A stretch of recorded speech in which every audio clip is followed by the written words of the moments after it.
The Amazon Prime original series, Lore, returns October 19th with new true tales. Inspired by Aaron Mahnke's terrifying podcast, the 6-episode series includes 2 stories never heard on the podcast before. From an executive producer of The Walking Dead and an executive producer of The Exorcist, Lore explores haunting real-life tales that give rise to our modern-day legends and myths. Explore some of history's biggest nightmares, from serial killers to bloodthirsty countesses, a cursed clock, and more. The scariest stories are true. Season 1 available now. Watch the new season of Lore October 19th, only on Prime Video. There's a slight content warning this week. It's kind of violent. More so just weird, though it does get kind of dark. Check out the post on mythpodcast.com for more info. This week, on Myths and Legends, we'll be digging into Finnish mythology, and we'll see why the last thing you want to give a boy with rage issues and no parental supervision is unlimited magical powers. The creature this week is a vicious basket that wants to eat your brain. The good news, though, it's about as smart as a basket.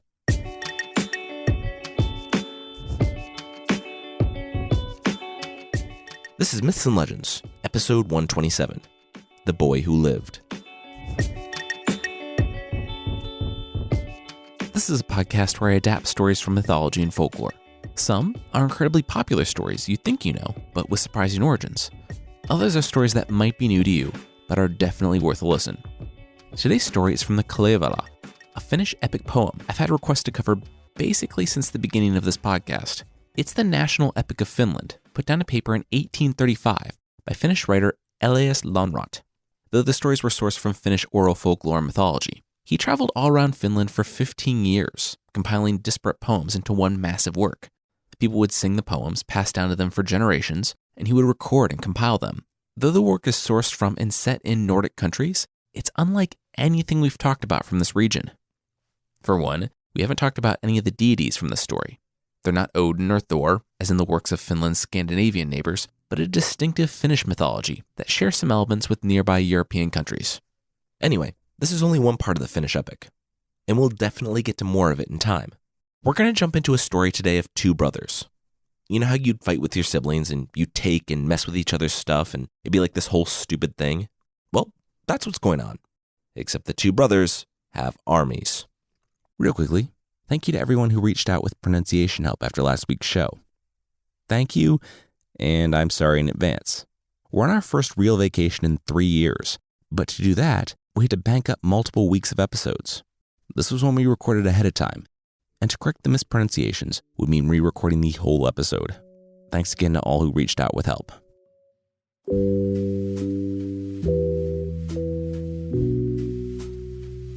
Dad, what's that? Kalevala looked out his front window, to the smoke rising to the clouds. It was happening. For months, Kalevala had been feuding with his brother, Untamo. It had started innocently enough. Untamo put his fishing nets down in Kalevala's waters, after Kalevala told him over and over again not to. So one day, Kalevala scooped up the fish and went home.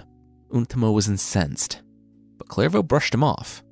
The next day, the nets were back in Kalevala's water, his resource, so Kalevala had another idea. When Untamo was out, Kalevala sowed some oats on his brother's land, right behind his house. He would go and water them diligently, and on the day that some of them were harvested, he purposefully went into the front of Untamo's house, knocked on his door, and waited for the man to open it. Kalevala strode confidently past his brother, exited out the back door, scooped up the mature oats grown on his brother's land, and announced that he'd be back for the rest.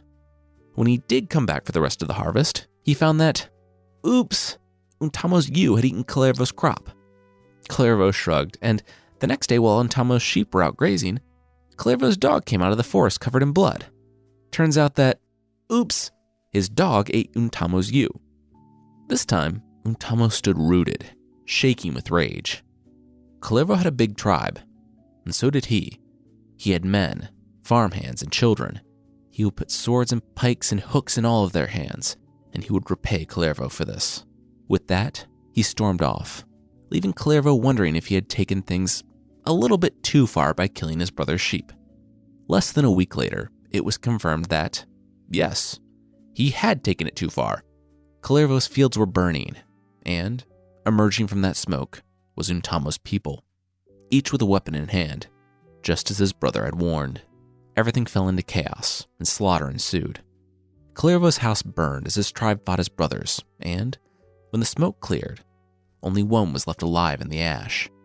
A young woman, Kaleva's wife. Untamo wrenched her up and dragged her along with him. Smiling, his revenge was complete.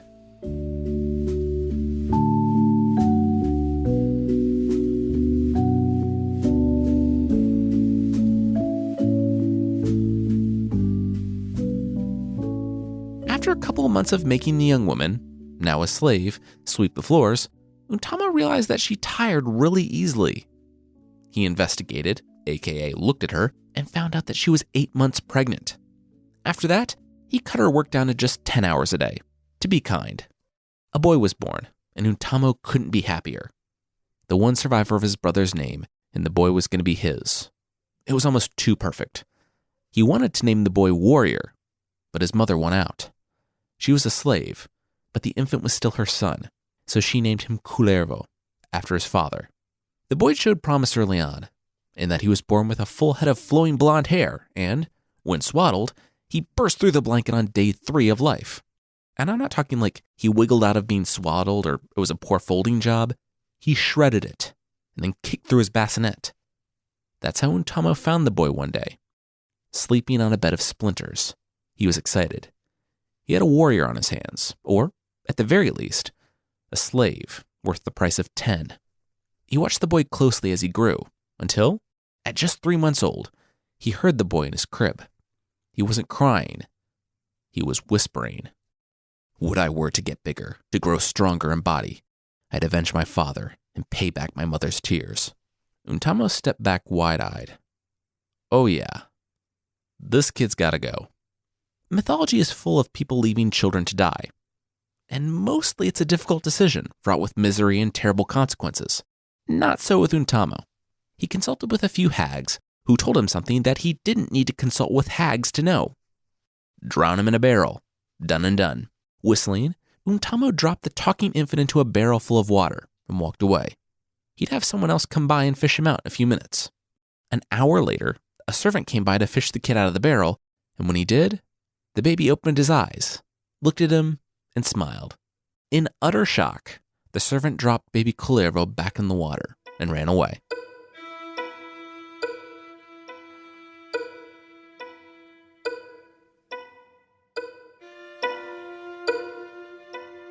Three days later, Untamo stood berating the group of hags. The barrel thing obviously didn't work. The women shrugged. What could they say? It worked on all the kids they tried it on. Untamo blinked a moment at the thought. Anyway, Untamo explained that they had found the boy sitting on the edge of the barrel, a copper rod in his hand. How he got that? They had no idea, but he was fishing.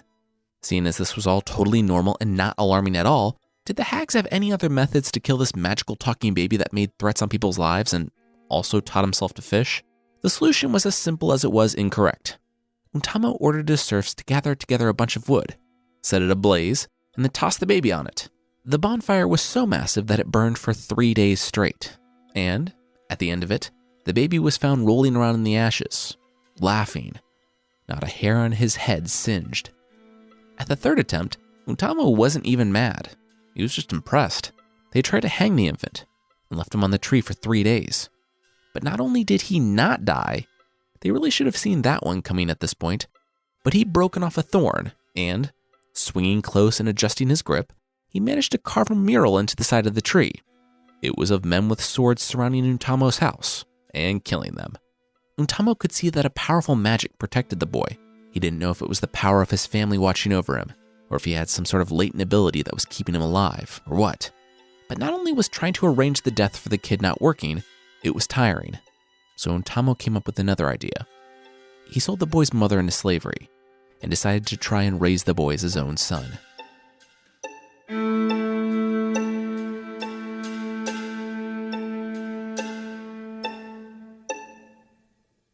Okay, well, that was a horrible idea, Untamo thought to himself as he arranged the sale of the adolescent Kullervo into slavery.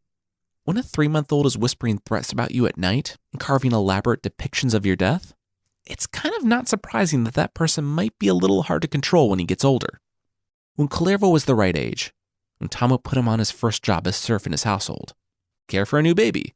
Of course, the rage-filled Kullervo knew Untamo, and Untamo's tribe had murdered his own family. There had been children in his father's house the day they stormed it. They hadn't been safe. And neither would be Untamo's brood. We're not going to go into it, because it is horrifyingly graphic, but the child that Kullervo was tasked with looking after, well, he died. And so Untamo sat down with the boy. Okay, babysitting obviously wasn't his forte, but what did he want to do? Kullervo replied that he wouldn't feel like a man unless there was an axe in his hand. So Untamo gave him an axe and told him to go cut wood. The following week, Untamo stood looking out across the field that used to be his forest not that long ago. He groaned. Kullervo didn't just cut the wood, he reduced it to splinters. The entire resource was now completely unusable. It wasn't until after the child had built completely impenetrable fences with no opening and threshed all the rye to the point that it was also useless that Untamo began to understand that it probably wasn't a good idea to keep this kid around. The next day, he sold him to a nearby blacksmith god, Ilmarinen, and walked home in relief. Even though he received next to nothing for the boy, his Kullervo problems were over forever, and that was priceless.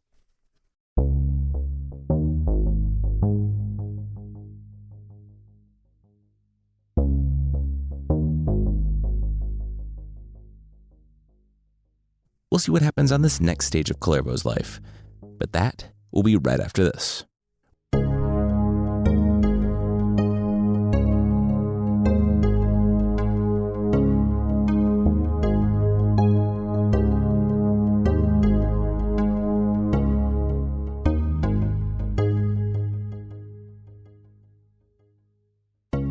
Kullervo watched Untamo leave and gripped the knife.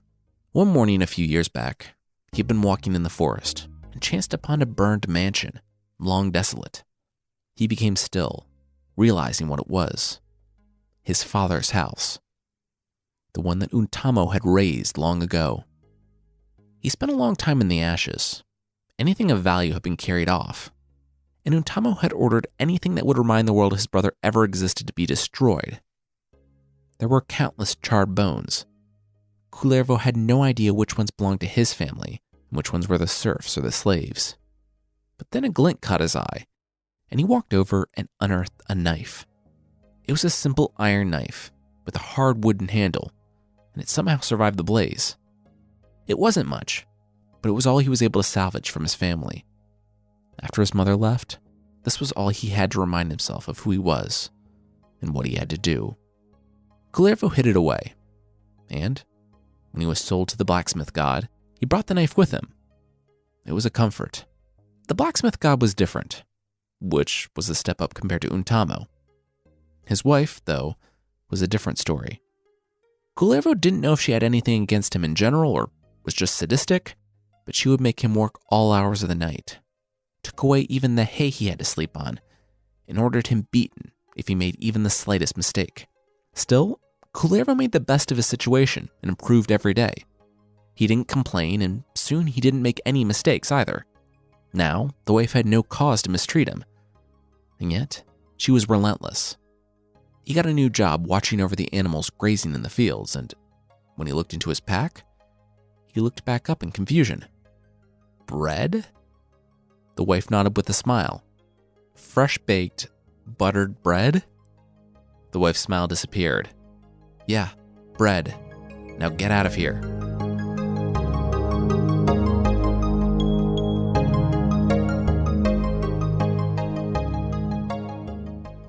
Out watching the cattle graze, Kullervo breathed.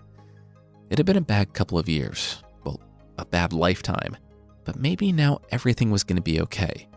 He had a good job with a kind employer, and even the smith's wife was coming around to him. I mean, bread. And then he heard the snap. Kullervo had been cutting his bread absent-mindedly with his knife. The one thing that reminded him of his family when he hit something hard. His heart beat faster as he pulled out the knife and saw that it had broken on one of the stones the smith's wife had baked into the bread. She had intended for him to eagerly bite into it and break his teeth If he had, he would have been less mad. That old rage, the one he lived with every day in Untamo's house, began to surge within him. But there was something else, too. A power. One that he had always known, but had forgotten. It was the one thing that had protected him all those times Untamo tried to end him as a baby. It was now returning, and he knew how to use it. Kullervo looked at the cattle and knew exactly what his next move would be.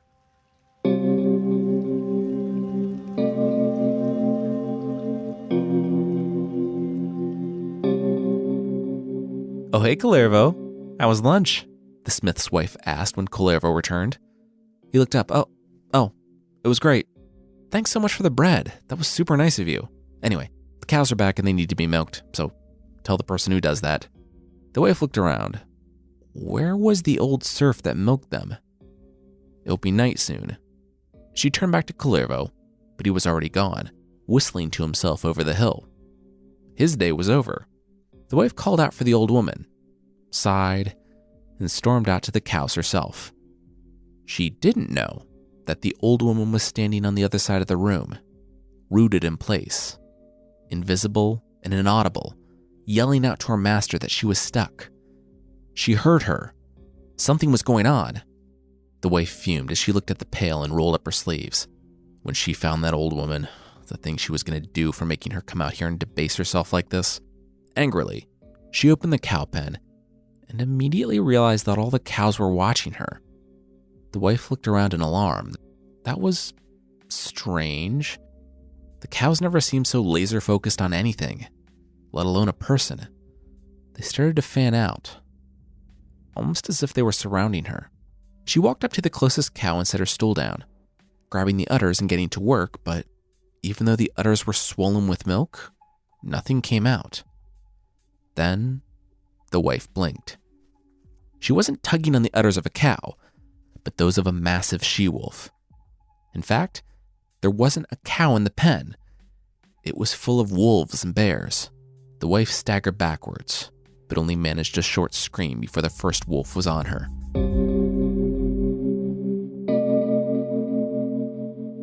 Smiling, Kullervo whistled as he went back to the pile of hay he called home, listening to the animals feed behind him.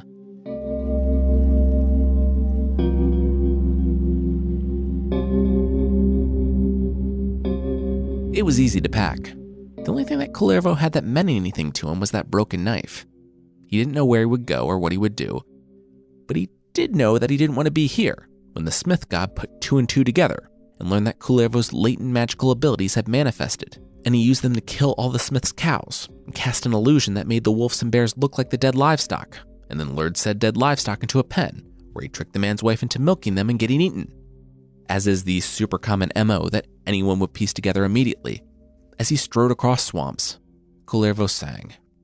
He sang to push away the other thoughts, that he was unloved, alone in a world full of people who only hated him and abused him. That night, after traveling for a day sprinting through the forest and huddling up next to a log, he stared off into the swamp. He had power now, and no one would ever hurt him again. And then he had an idea. Yes, it would begin at home. He would use this new power to bring the revenge he always promised. He would return for Untamo, the man who had killed his family. That's not exactly correct, said a voice. Kullervo screamed and held the broken knife out in front of him. Who said that? A hunched woman shuffled out from the trees and nodded in greeting. She was just a terrifying witch who lived alone in the swamp. You know, the standard stuff. Anyway, she was going to leave him alone, but he was wrong. His family wasn't dead. That couldn't be correct. This was his whole character arc. A boy whose parents had been murdered, bent on revenge against the evil uncle who did it. All of this was coming as a huge surprise. The witch grinned and patted young Kullervo's shoulder. It was a compelling narrative, true, but again, wrong. He understood, didn't he? Kullervo couldn't believe it. Well, then where were these long-lost family members anyway? The witch pointed north, toward Lapland. Kullervo's father had fled in the chaos, and when the boy's mother came up for sale, he sent friends south to buy her in secret. He'd reestablished his tribe far from Untamo, and he was now a fisherman. If Kullervo followed the nearby river, he would be there in a couple of days. This was a lot to take in. Kullervo sat back, stunned. His whole life, everything he knew about himself, was wrong. His family was alive. This was the best day of his life. Or it was supposed to be.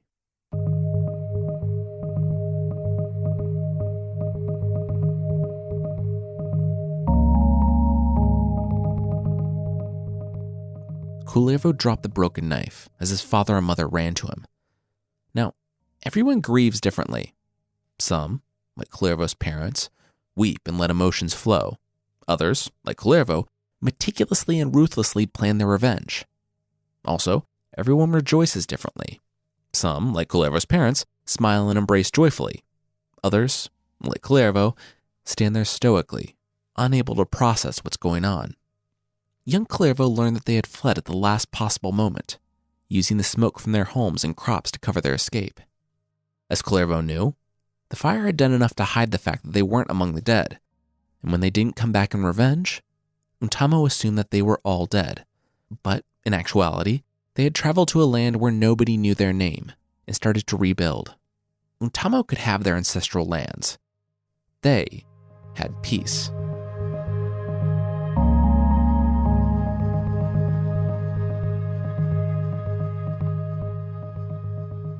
Gradually, Kullervo grew accustomed to life in his father's house. It was strange, working for someone who actually cared. And Kullervo tried. He really did. But when he plowed the fields, he did it so fast that when he turned back around, the plow was completely destroyed. When he went fishing, he braced himself on the boat and tore it apart. His father decided that his son was strong and a little ruthless, and the parents had been having a hard time collecting taxes from the village they established. Maybe Kullervo could make something work. And so he did. Riding back on his sleigh from the village with a chest full of money, Kullervo was feeling pretty good. So good that, as he passed a young woman, he shouted out the best pickup line he could muster, a very discreet and classy, "Get up, maid, into my sleigh and lie back on my furs." She, of course, yelled back, essentially that he could do what he planned on doing with her to himself. He sneered and continued on. Kullervo tried the same move 2 more times, slightly honing his technique each attempt, until he rode up to a 4th and final young woman. He slowed his sled, winked, and said she looked cold. She needed a ride. He had a warm blanket and a bunch of apples in the back, and by apples he meant, but she cut him off. She knew what he meant, and the answer was no. Now, childhood trauma only accounts for so much. Yes, Kullervo had believed he was being raised by the man who killed his family and sold his mother into slavery. And yes, when he did finally catch a break, he was routinely abused by the smith's wife. Kullervo was a person who was probably in intense pain, and because of his profound abandonment and fear growing up, he didn't know how to deal with that pain. But that doesn't excuse what happened next. Kullervo looked the road up and down. They were out on the cliffs. The sun was setting, and the snow was already starting to fall thicker. There wouldn't be anyone else out tonight. He looked at the girl, who had already started walking away. Kullervo had a sled, though, and with his considerable strength and magical powers, it wasn't difficult to get the young woman aboard.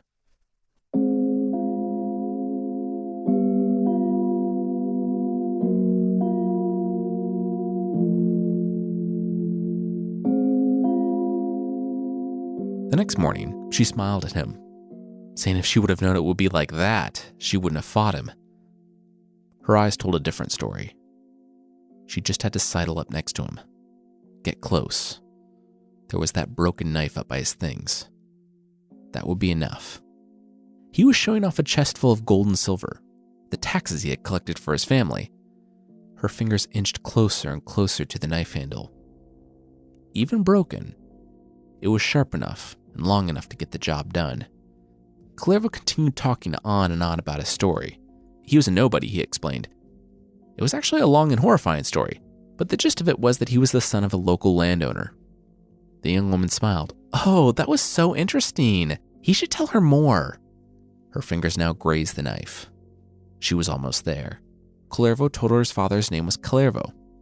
He had just been reunited with his family, actually. The young woman froze. What did he say? Kullervo repeated it, saying that his father basically owned the village. That's why he was out collecting taxes. The young woman pulled her hand back from the knife. She wrapped herself in furs and stood. You're Kalervo's son.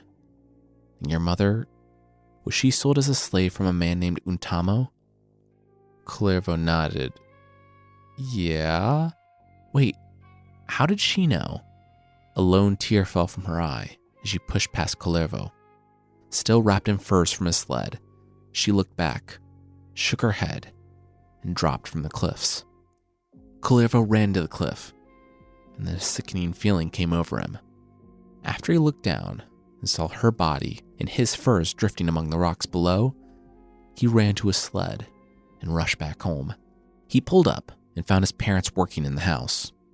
They greeted him, but he ignored it, asking urgently if he had a sister.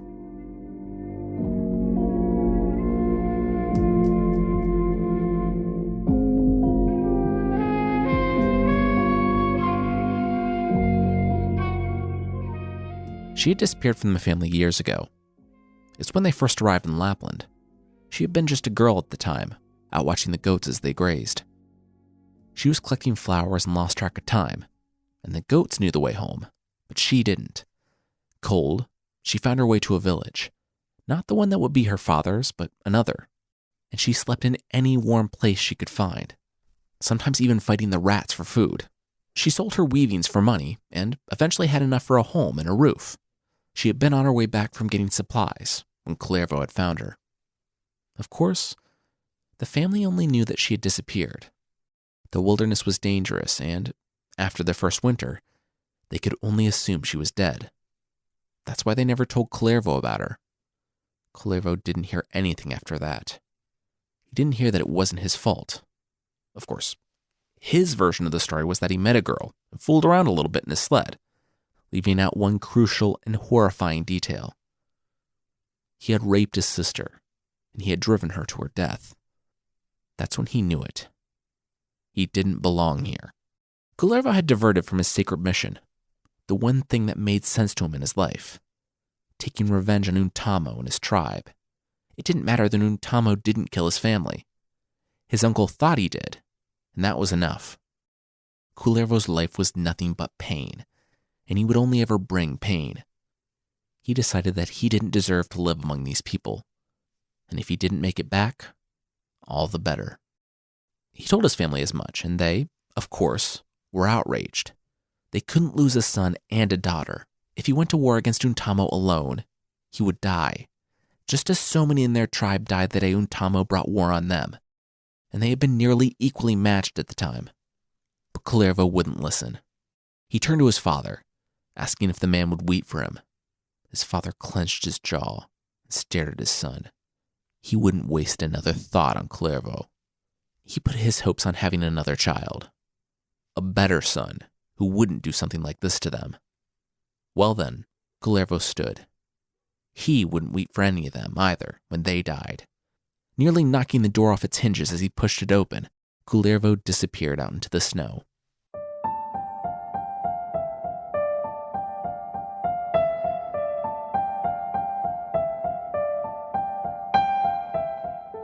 He had walked from Untamo's land, and he would walk toward it, even in winter. As he walked, he prayed. He prayed to the old man, the chief god, Ukko. He prayed for a sword, one he could use to hold off 100 men if he needed to. On the third day out, he heard a lightning strike and ran toward it. There, in the snow, surrounded by smoldering remains of trees, was a sword. Kullervo thanked the old man, pulled it from the ground, and continued on. Not all the people in Untamo's tribe were bad. Kullervo had some friends in the old village, people who had shown him kindness. But still, they would all die. In the end, Kullervo's sword didn't need to hold off 100 men. They weren't expecting an attack, and he went easily from house to house, burning and killing anyone who emerged. Untamo was last. On purpose, he sent his best out, and Kullervo took them out one by one before standing over the weeping and begging form of Untamo. After Kullervo finished with him, the farm was quiet. It was after this, seeing his revenge through, that Kullervo was filled with a profound sorrow, a feeling that he'd been masking with his quest for vengeance. He had two choices now: die or go home. He looked on the village filled with fresh destruction. If he was meant to die, he would have done so here. And so, he turned toward home, toward his parents and the family that he'd left. He would return to them, make amends, and try to put his past behind him. Walking north, he began to feel lighter again. Not happy, exactly. Kullervo wasn't one for happy, but maybe someday he could be. He could get to know his father and mother, work on his anger, and... what was that? Out in the distance, smoke rose. It resembled the smoke that he had left in Untamo's land. It resembled a tribe that had been massacred. Kullervo dropped his sword and sprinted for home, shaking his head. It couldn't be. He was coming home. He was going to be with them now. Through the smoke creeping over the fields, he knew it was over. The land was as quiet as Untamo's had been. It, too, had been sacked and burned. That's when he heard a scream from inside the still-burning house. He ran toward it, and he didn't hesitate as he dove into the blaze. Heat had never been a problem for him, even since he was a baby, and Kullervo strode through the embers and the ash until he found her, his mother, coughing in a corner. He wrenched her up and kicked his way out of the house, just moments before it collapsed in a burning pile of flames. He held her close as she coughed. She was trying to say something. Something about a rival tribe who had come and attacked them overnight, but she was too far gone. Kullervo's mother died in his arms. Even though he promised all of them he never would, Kullervo held his mother, and he wept for his family.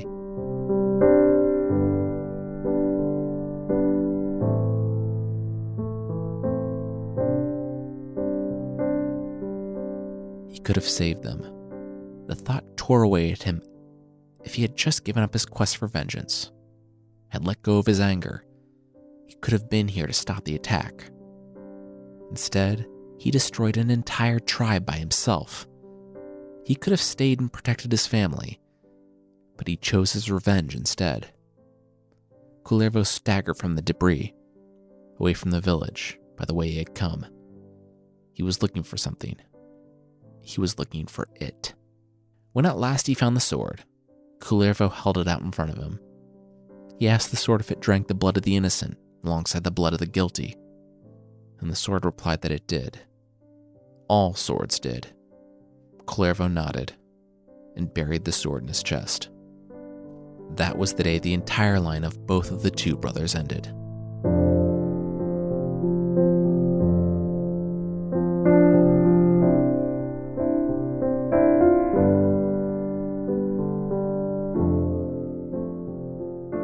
Six lines.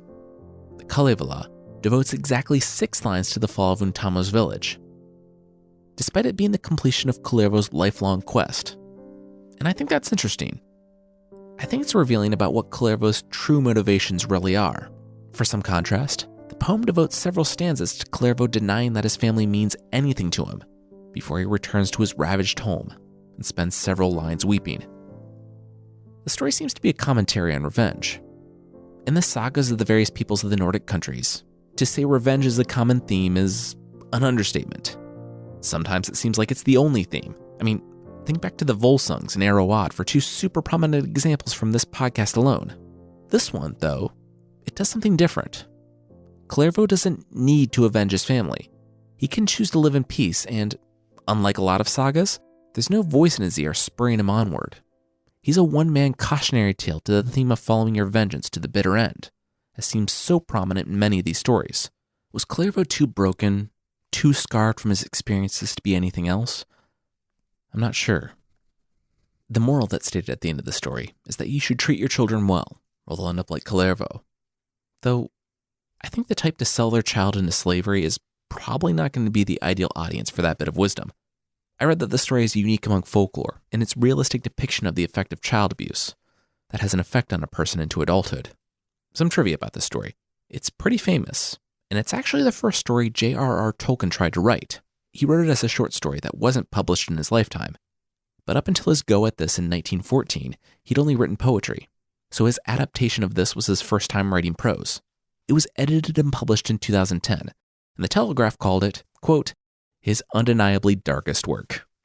That's it for this week. Next week, we're in Irish folklore, where a dying queen knows exactly what genre of story she's in, and warns her husband about evil stepmothers. Of course, he doesn't listen at all. I want to say thanks to Bubba 5001, BIOT Buttercat, nice, Prisoner Number 6, Smoky Boy 92, BYL Chain, Grimbo, Gina Morella, MCart 1916, Mod Lass, I'm Not Listening. I mean, you kind of are, though. Thanks for the 5-star review, too. Tuppy 274, Nixisa, and Coconut Killer for the reviews on Apple Podcasts. Thanks so much for listening and for your review. If you'd like to leave a review, Apple Podcasts is still the best place, and you can find the show there at apple.mythpodcast.com. And there's also a membership thing on the site.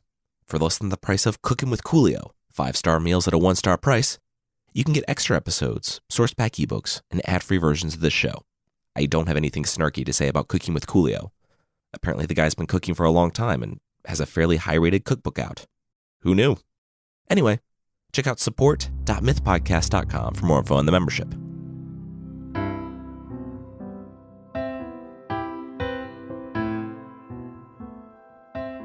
The creature this week is Baskethead from Zulu folklore in southern Africa.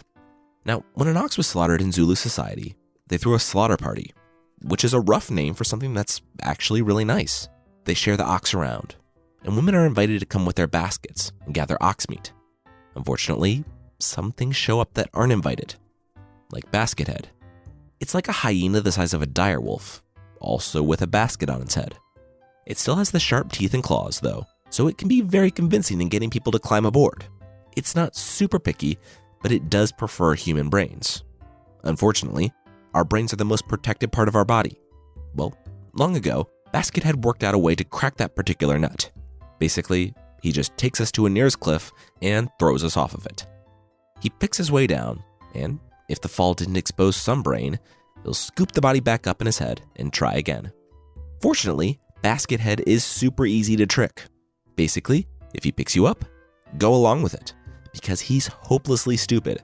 Despite always going to the same cliff, if you give him directions, he'll take them. Point him toward the forest, and then get to work. For the walk through the forest, discreetly pluck branches and leaves from the trees until you've collected basically any weight at all. When you get close to a low-hanging, sturdy branch, grab onto it and pull yourself up. He'll keep taking you all the way to the cliff. Toss off a basket head full of branches and leaves and be confused that this has happened to him for the 500th time. Seriously though, once the first person figured this out, everyone else in the village kept using the same tactic, and I think Baskethead is believed to be extinct now.